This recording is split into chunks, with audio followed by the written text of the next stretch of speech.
Selamat siang, sahabat Pancasila. Berjumpa lagi pada kesempatan kali ini podcast Sampan, Salam Pancasila. Dan podcast kali ini kita berada di Makassar. Dan tentunya hari ini telah hadir narasumber kita yang sangat kita kenali. Beliau juga merupakan Hakim MK, Ketua Hakim MK di periode 2003 sampai dengan 2018. Dan juga beliau merupakan Ketua DKPP tahun 2012 sampai dengan 2017. Beliau adalah Profesor Jimli Asidiki. Selamat siang, Prof. Terima kasih sudah berkenan hadir di podcast Sampan. Mantap. Siap. Dan juga sahabat Pancasila, Profesor Jimli pada saat ini hadir dalam rangka juga adanya FGD tentang kerapuhan etika bagi penyelenggara negara. Dan kali ini kita akan menyampaikan podcast. Kali ini kita akan berbincang mengenai budaya hukum dan juga Pancasila ya, Prof. Semoga ini tidak terlalu berat, kita bisa berbincang santai begitu ya, Prof ya. Oke, Prof, dengan adanya sekarang ini potret mengenai Indonesia saat ini, bagaimana Profesor menilai Indonesia pada aspek budaya hukumnya, Prof? Ya, budaya hukumnya tercermin dalam praktek yang ada sekarang, karena pada akhirnya kan hukum itu tercermin dalam perilaku kebudayaan. Kalau hukum hanya dilihat sebagai rules yang ditulis, kadang-kadang kita nyontek dari luar, kayak undang-undang money laundering. Dari mana itu terjemahannya? Undang-undang pencucian uang. Jadi dia bisa datang dari mana-mana, tapi belum tentu mencerminkan perilaku nyata.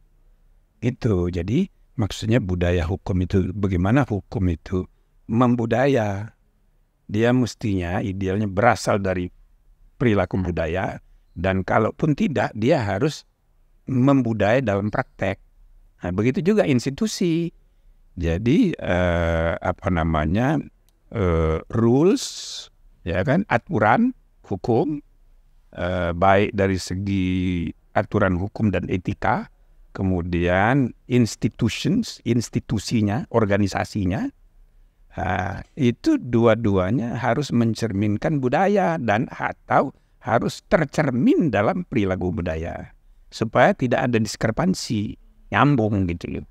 Nah, sekarang ini jalan sendiri-sendiri, ya kan, bikin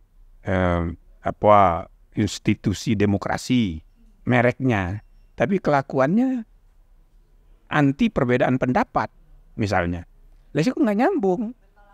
Iya, antara institusi yang kita bikin dengan perilaku kita. Pidato anti korupsi, tapi kelakuannya korup. Nah, kan nggak nyambung antara kognitif pengetahuan dengan behavior, perilaku. Nggak nyambung. Nah, budaya itu di perilaku nyata. Nah, budaya hukum kita sedang menghadapi masalah kayak gitu. Gitu loh.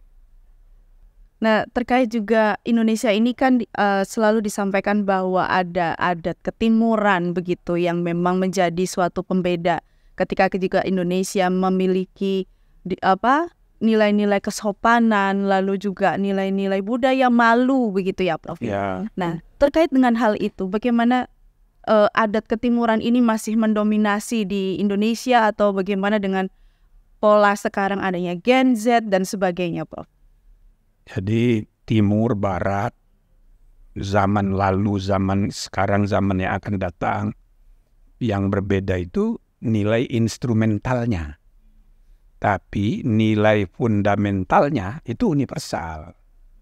Jadi sama di mana-mana, orang anti kejujuran, ya kan, anti kepada pengkhianatan, pro kejujuran. Cuman istilah yang kita pakai dan nilai-nilai instrumentalnya di setiap kebudayaan beda-beda. Tapi esensinya, nilai fundamentalnya, ya kan, sifatnya universal, gitu. Jadi nggak usah terlalu terganggu pada timur barat dan sebagainya itu. Meskipun kalau dari segi instrumen pelembagaan, perwujudan, implementasinya, kita harus menyadari bahwa ada perbedaan antar budaya. Bahkan bukan hanya tingkat nasional, tingkat internasional. Di daerah pun, di Sulawesi Selatan misalnya, ini kan antara kabupaten ada, ya kan, orang Mandar, orang Bugis, orang Makassar, ada beda-beda juga itu. Iya, Nah, gitu. perbedaan. Ya, nah itu yang berbeda itu yang sifat instrumentalnya itu. Ini. Itulah kira-kira ya. Oke. Dan juga beberapa waktu ini kan juga kita sempat mendiskusikan mengenai etika begitu ya Prof ya. Nah, terkait dengan etika ini, kegentingan yang sudah dirasakan, keresahan yang sudah ditangkap oleh masyarakat Indonesia dan juga saat ini BPIP menyelenggarakan FGD terkait dengan kerapuhan etika tersebut. Bagaimana sih adanya keinginan, cita-cita nantinya Prof membentuk apakah penegakan etika, bagaimana dan juga dengan adanya mahkamah atau seperti apa? Karena Prof Jimli juga merupakan ketua Dewan Kehormatan ya Prof ya, dan Majelis. itu juga majelis kehormatan yang di situ juga membahas Kalau mengenai penegakan di KPP etika. itu Dewan, Oke. Dewan Kehormatan Penyelenggara Pemilu. Saya juga ketua pertama Begitu. tahun 2012. Bahkan sebelumnya ada Majelis Kehormatan KPU. Saya juga ketua pertamanya. Sesudah saya pensiun dari Mahkamah Konstitusi, saya bikin itu memprakarsai dibangunnya sistem kelembagaan untuk menegakkan kehormatan institusi publik, gitu, terutama di bidang politik nih. Nah ini dirasakan sudah sejak lama ada kebutuhan ya untuk menata sistem hukum ditopang oleh sistem etika, rule of the law and the rule of ethics. Ini harus bareng. Jangan kita hanya bicara benar salah, halal haram, tapi baik buruknya diabaikan. Nah, jadi kebutuhan zaman modern sekarang karena kehidupan makin kompleks, orang tidak hanya membutuhkan sistem hukum, tapi juga sistem etika. Nah, tapi terutama dalam praktek bernegara, berbangsa akhir-akhir ini kayaknya makin rusak gitu loh. Ya, padahal sebetulnya ketika TAP MPR nomor 6 tahun 2001 ya ditetapkan, itu kan ketika awal reformasi, itu juga menjawab keluh kesah waktu krisis 97 berakhir dengan reformasi 98, kemudian perubahan konstitusi 99 dan perubahan ketiga di tahun 2001 muncul TAP MPR khusus. Itu juga menjawab keluh kesah mengenai etika. Tapi sesudah reformasi itu, ini TAP MPR nggak diukubris, hanya proforma. Nah sekarang menjelang berakhirnya periode pemerintahan 2019-2024 ini, ini menyeruak lagi isu etika ini. Semua orang marah, ya kan? Mengenai menurunnya perilaku beretika dalam penyelenggaraan negara, ya kan? Nah, maka BPIP mengadakan acara ini, bagus sekali, saya dukung. Tapi saya bilang bukan hanya terkait etika penyelenggara negara, tapi etika jabatan publik pada umumnya, termasuk jabatan profesi, termasuk organisasi-organisasi ormas dan orpol, ya kan? Di dunia perguruan tinggi, gitu loh, dunia profesi kedokteran, profesi guru, kan? Termasuk guru besar di perguruan tinggi, bermasalah sekarang ini. Jadi bukan hanya etika penyelenggara negara, etika di ruang publik pada umumnya. Maka momentum ini harus kita pakai untuk menata sistem etika berbangsa dalam arti luas. Bukan hanya bernegara dalam arti sempit, tapi berbangsa, bernegara dalam arti yang lebih luas. Nah, saya berharap mudah-mudahan karena ini sudah sering kita bicarakan, saya pun sudah bolak-balik menulis mengenai ini, buku saya pun sudah ada, Peradilan Etik dan Etika Konstitusi, itu sudah terbit revisinya berkali-kali, cetak ulang. Jadi saya berharap ini momentum harus kita pakai, kita manfaatkan untuk sungguh-sungguh menata dengan memperkuat sistem etika ini supaya terpadu dengan dukungan undang-undang yang khusus. Undang-undang Undang-undang tentang etika berbangsa dan Mahkamah Etika Nasional. Itu dia menterpadukan semua sistem etika yang bertebaran. Semua lembaga negara, semua jabatan-jabatan publik yang diatur dengan undang-undang pasti sudah mengatur mengenai kode etiknya masing-masing. Dan lembaga penegak kode etiknya masing-masing. Tapi sendiri-sendiri, tidak terpadu. Nah, saatnya kita membangun keterpaduan. Ya, kalau inisiatifnya datang, walaupun nanti kewenangan pemerintah dan DPR, tapi kalau yang inisiatif dalam rangka penjabaran nilai-nilai Pancasila oleh BPIP, ini kan lebih lebih keren, gitu, lebih berwibawa. Nah, sekaligus juga menjadi legasinya BPIP untuk pemerintahan yang akan datang. Betul. Dan ini juga sangat menarik sahabat Pancasila mengenai adanya penegakan etika nantinya ya Prof. Nah, dan itu juga menjadi trigger bagaimana sih nanti proporsi atau posisi dari nilai-nilai Pancasila ini yang akan diinternalisasikan, bahkan juga akan menjadi salah satu muatan juga dalam penegakan etika ini. Nah, kalau menurut Prof sendiri, bagaimana sih nanti Prof idealnya begitu ya Pancasila dapat mengisi sistem penegakan etika, betul? Ya, nilai-nilai Pancasila itu harus kita konkretkan dalam sistem hukum dan sistem etika.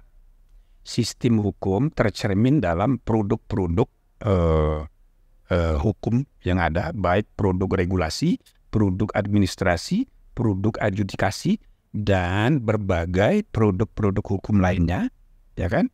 Itu harus merupakan perwujudan nilai-nilai Pancasila dalam norma hukum.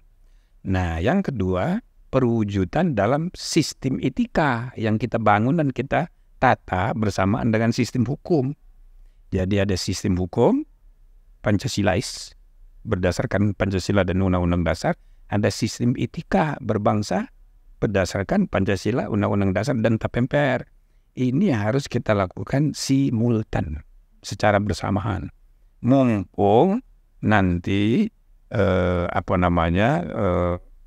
semua orang lagi marah ini tentang soal etika ini. Semua orang menganggap orang lain tidak beretika. Suasana kebatinannya seperti itu lagi ya, marah Pak? semuanya. Gitu. Jadi ya sudah, itu kita salurkan dengan memanfaatkan momentum ini dengan sebaik-baiknya untuk membuat kebijakan terpadu, dikukuhkan dengan undang-undang yang berlaku, mengikat bagi semua. Karena TAP MPR nomor 6 tahun 2001 itu pasal 3-nya itu eksplisit menyebut merekomendasikan kepada Presiden. 2, kepada lembaga-lembaga tinggi negara, masih digunakan istilah lembaga tinggi negara. Dan yang ketiga, kepada masyarakat. Nah, terutama yang nomor 1.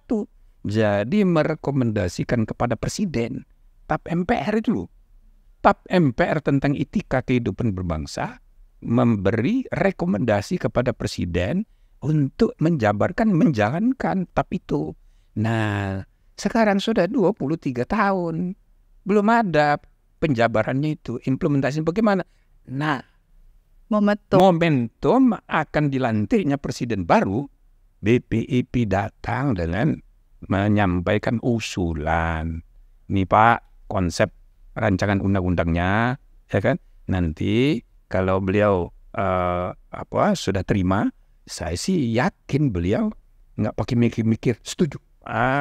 Baru nanti diproses menurut prosedur yang lazim oleh bisa inisiatifnya dari DPR, oleh Balik, bisa inisiatif dari Presiden. Nah, lalu nanti dibahas bersama. Itu insya Allah. Jadi kita harus optimis untuk perbaikan. Betul. Jadi bukan berarti kita nggak boleh berkeluh kesah dengan keadaan. Itu penting itu. Cuma jangan terlalu berlebihan sehingga kita melakukan hal-hal yang tidak seharusnya. Udah, kita manfaatkan ini untuk perbaikan. Gitu. Betul. Dan juga saya teringat satu Prof, terkait dengan pengalaman Prof juga. Ini menyatakan bahwa pengadilan etik, penegakan etik itu lebih baik terbuka gitu kan Prof. Tapi juga kita ada anggapan bahwa sebenarnya kalau ada pelanggaran etik itu kan diidentikan dengan aib gitu ya Prof ya. Bagaimana ini menjadi penegakannya terbuka sedangkan ini tuh pengennya jadi aib yang harus ditutupi atau bagaimana gitu Prof? Ya karena psikologis pengertian etik itu selalu dianggap sebagai masalah privat. Di seluruh dunia juga begitu. Lembaga-lembaga penegak kode etik itu sidangnya tertutup. Tapi zaman sekarang sudah berbeda, berubah. Sekarang ini serba terbuka. Oke. Jadi kalau ada orang dituduh melanggar kode etik lalu dia diberi kesempatan membela diri tapi diam-diam dalam sidang tertutup. Itu tidak menyelesaikan masalah. Problem kita ini di ruang publik itu orang udah nggak percaya kepada si A, si B atau tidak percaya kepada institusi. Lalu dia bela dirinya tertutup. Nggak menyelesaikan masalah. Jadi kita harus bedakan dua hal. Satu, etika sebagai problem yang selama ini dipahami masalah privat. Tapi yang kedua, jabatan publik. Jabatan-jabatan bernegara, jabatan-jabatan publik. Maksudnya jabatan untuk kepentingan umum. Nah, ini menurut ketentuan Undang-Undang Kebebasan Informasi Publik, ini milik publik. Jadi harus terbuka. Kecuali yang dikecualikan. Artinya bisa saja ada hal-hal yang tidak usah terbuka, dikecualikan. Karena ada kekhususan. Sama kayak di pengadilan juga begitu, pengadilan agama. Itu kan pada prinsipnya terbuka. Tapi kalau misalnya ada sedang mengadili perkara perceraian, lalu ada pembuktian-pembuktian yang tidak enak kalau terbuka, itu jadi nanti menimbulkan informasi yang semakin tidak baik untuk umum. Maka untuk kasus itu atau untuk pemeriksaan hal yang khusus itu oleh hakim dinyatakan tertutup. Tapi hanya untuk yang itu saja yang tertutup, selebihnya itu terbuka. Jadi prinsipnya peradilan agama itu terbuka, tapi bisa menutup hal-hal yang tertentu. Peradilan pidana di pengadilan negeri sama.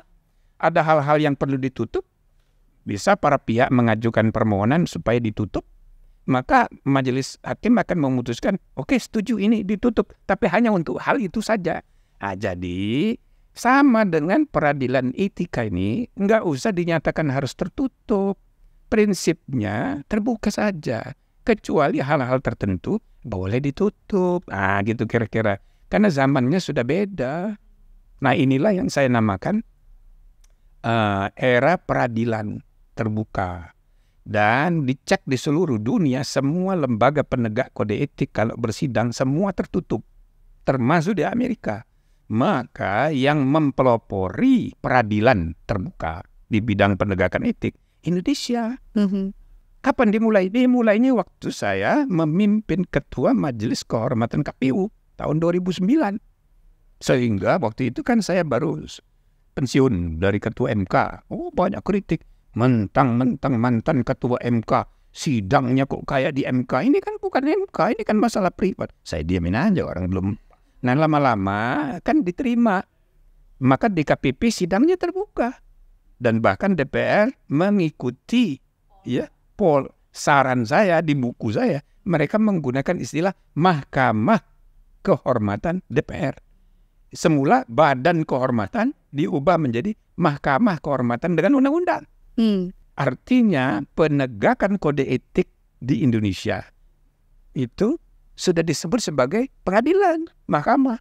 Jadi Indonesia adalah pelopor di peradilan etika di dunia. Kalau Mahkamah Konstitusi, kita bukan pelopor, kita negara ke-79 bikin MK. Hanya di abad ke-21, Indonesia negara pertama karena 2003. Negara terakhir pada abad ke-20 yang bikin MK itu Thailand tahun 98. Nah, jadi kita nomor 1 juga, tapi ketinggalan 1 abad. Nah, tapi kalau peradilan etik, kita yang duluan. Why not? Nah, maka sudah saatnya kita karena ini juga sudah berkali-kali dibahas oleh Komisi Yudisial, oleh MPR. Bahkan sudah 2 kali ada konvensi nasional dan Ketua MPR pun waktu pelantikan Presiden Joko Widodo tahun 2019 itu dalam pidatonya menyampaikan di pidato resmi pimpinan MPR mendukung ide untuk dibentuknya Mahkamah Etika Nasional. Nah, tinggal implementasinya. Mudah-mudahan momentum ini ya kan menjadi titik balik dari untuk itu semua jadi peluang, gitu ya, peluang. Nah, yang penting ada yang memprakarsai inisiatif. Kalau BPP yang inisiatif, wah keren. Cita-cita yang mulia, Prof. Bismillah. Satu lagi, Prof, terakhir. Apa tuh? Pesan untuk ke depan, terutama juga mengenai etika bagi para penyelenggara negara dan publik secara umum. Pesan untuk siapa nih? Untuk umum? Ya. Ya, jadi saya berharap kehidupan kita berbangsa itu jangan hanya melihat dari segi benar salah. Begitu juga dalam beragama, ini harus introspeksi. Kita beragama, termasuk terutama orang Islam yang dibicarakan hanya halal haram. Padahal urusan hidup ini bukan hanya halal haram, tapi juga baik buruk. Oke, maka aspek baik buruk itulah masalah etika. Halal haram masalah hukum. Nggak usah dipertentangkan, dua-duanya itu harus simultan, gitu loh. Jadi dalam Quran ada 4 ayat perintah untuk makan. Fakulu mimma min razaqakumullah halalan thayyiban. Makanlah dari rezeki Tuhanmu makanan yang halalan thayyiban. Halalan thayyiban. Halalan artinya halal, ya kan? Benar. Thayyiban artinya baik. Itu tanpa wow, itu satu kesatuan konsep, satu kesatuan napas. Artinya bukan hanya halal tapi tidak baik. Apalagi ya tidak halal, tidak baik pula. Ya kan? Ada 4 kemungkinan. Sesuatu yang haram dan tidak baik pula.